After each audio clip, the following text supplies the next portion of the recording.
There they are, in gold, Liverpool, the Premier League champions for the second time, their 20th title. Arsenal in second place. In the end, it was 10 points between the top two sides. Manchester City in third, Chelsea fourth, Newcastle fifth. Villa miss out on Champions League. They're in the Europa League.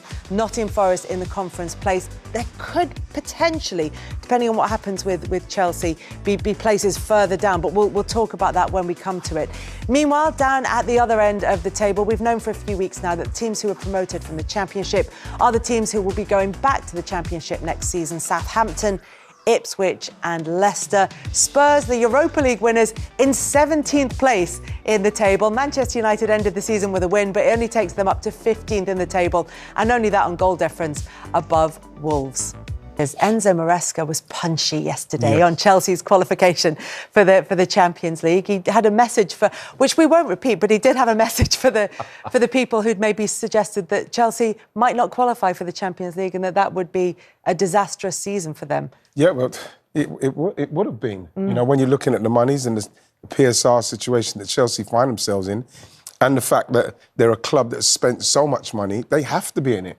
You could see, like, people were sending me like memes and everything of Chelsea players going crazy that they've qualified in fourth, like it's a trophy, you know. Not saying that when Arsenal celebrated. Everybody just left you the space to say that. Thank you, Kels. You lot know me so well. But why wouldn't they be that happy? Yeah. Chelsea need that. Yeah. They do need some experienced players, obviously, to go alongside that, because during that season, he did go through a spell where you did have to question what was going on with the tactics, with the players. Has he got the right players? Can they play to the system that he needed? Palmer's form, everything that was happening. For them to then get to the place where they now qualify, it changes everything for Chelsea. But Wright, do you know who the biggest critics of Maresca are? The Chelsea fans. Yeah. Do you know who said in December that they weren't ready to compete at the top level? Yeah, he said it. Maresca. I thought it was a mistake to say that they didn't have enough experience in the squad and the team to be in this race for the top five. Maresca. It was Maresca. He is the one who said all these things. And even now that they're in the top five, there are a lot of Chelsea fans that still aren't happy with his style of play. They're still not happy with the recruitment, the amount of money that they've spent, and they went into the final game without a recognised striker. It's all on the club, but he's kind of sending it outwards. But actually, I think he needs to look at himself. The messaging is all wrong. Yeah, having said all of that, Chelsea might well be one or two experienced players away from having a really good season next season. Yeah, and they're one game away from winning a European trophy and qualifying for the Champions League. I mean, it's incredible. I've never known a season whereby managers are so under pressure until that last game. One win and almost heroes. Yeah. You look at Tottenham, you look at... I mean, I wouldn't say go as far as to say Manchester United, but if they had won a trophy into the Champions League, you could dress it up as success. Chelsea were teetering on the edge. Could it be a shocking season? If they're spending all that money and not getting into the top five would have been a disaster. It would have. Make no bones about it. On many levels, There were so many managers that were teetering on that last game, and of course some of them have come up smelling the roses. What about one who teetered and didn't quite make it, and in fact is going to be playing in the Conference League next season, in Nuno Espirito Santo? How secure... I was reading a really interesting article on him, which is it's a very complicated decision to make because, again, it's not a style of football that people necessarily warm to that he plays, but it's been incredibly effective. It got them to the brink of Champions League qualification. They've fallen short. They're going to be in the Conference League, which is way beyond what their expectations would have been, having just been in a relegation battle last time around. And yet, do you keep the manager that takes them there? Is he the man to progress again next season? Yeah. But it's not I don't think it's as straightforward as saying, well, he took them to sixth and therefore we stick with him. I don't know. Well, I think the shock in your voice kind of sums up what we all think, because obviously he's done a terrific job. But Marinakis, he's a guy with a big portfolio of clubs, big ambitions. You know, he's managed to spirit Edu away from Arsenal. Goodness me, how you know, you've got to be thinking big if you've got the capability of doing that. Now, Chelsea will be back in the Champions League next season after they beat Nottingham Forest 1-0 in a showdown for Europe at the City Ground. Enzo Maresca says his team proved their doubters wrong this season with a Conference League final still to play on Wednesday. I didn't have any doubt, to be honest, about the players. I said that the doubt was from outside. all the ones that they have the answer, or all the ones that they have the truth. They were saying that we are too young, we are not good enough. Well, it was the youngest average age of a Premier League team throughout the season for Chelsea, so he's got a point there. Sue, how important was that for Enzo Maresca? I mean, it looked like pure relief from the Chelsea players and the staff at the end of the game. Yeah, it did, because I think at one point in the season we were looking at Chelsea as title contenders. I know that Maresca came out and said, no, we're not quite ready for that. But yeah, I think with such a young side, like you say, I think the average age was it 24 or something like that, you're going to probably have those inconsistencies. And I think that's what we've seen throughout the season. You look at the amount of money that's been spent by Chelsea. They needed to get into the Champions League. And I think the positive is the young players, the recruitment that they've gone for, go and get the best young players around the world. You think that there's room for improvement, there's room for development. So this side, you would say, will only get better with these experiences. So yeah, you could see the delight that, you've gone from a team that looked like they're challenging for the title to a team that now has got Champions League football. So we've still said, even though they've spent so much money, they still need to strengthen in certain areas. So this, you would say, will give them an opportunity to do that. Yeah, what sort of a marker is this then, Stephen? Does finishing in a Champions League spot in the top four for the first time in 3 seasons, does that show them financially in a footballing sense that they're back in the big time Chelsea? Yeah, I think it does. I think it allows them to dip back into the market and probably go to that next tier of players that they perhaps want to sign. I think it allows people to look at, so often over the years we've looked at Chelsea within the Champions League and always thought they have a potential to win it. And now that they're back in it, I think they'll feel that they can compete in that with the squad that they've got. And probably the way that the season's gone, they'll have learned an awful lot throughout that season. But I just think if they want to do well in the Champions League and the Premier League next season, they are going to have to add a little bit more experience into that squad.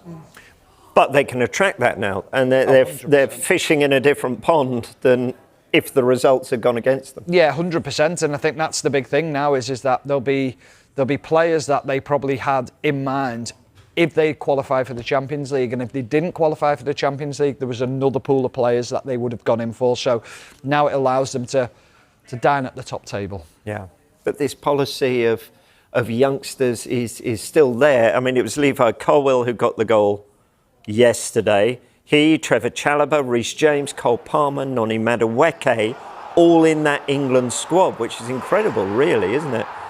There's other young talent in this Chelsea group as well. You could argue Tyreek George's goal against Fulham, perhaps the turning point that got them into the Champions League. So how high is the ceiling for them? They can carry on this. Yeah, they can, and that was obviously, the way that they wanted to recruit. They wanted to bring in the best young players around and bring them in, develop them, and let them all develop together. So, yeah, you look at the potential and what Chelsea can become. It's brilliant, but I do agree with Stephen. I just feel, do they need to then just bring in some experience? So players that have got experience in Champions League football, experience in the Premier League, just to help those young players grow. Because we spoke about Cole Palmer, absolutely outstanding for a period of time.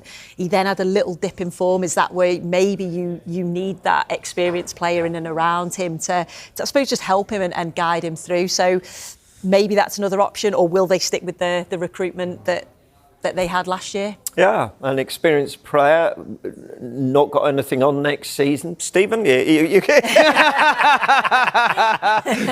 Why not? Voice in the changing room. Right, and of course they've got this Conference League final as well.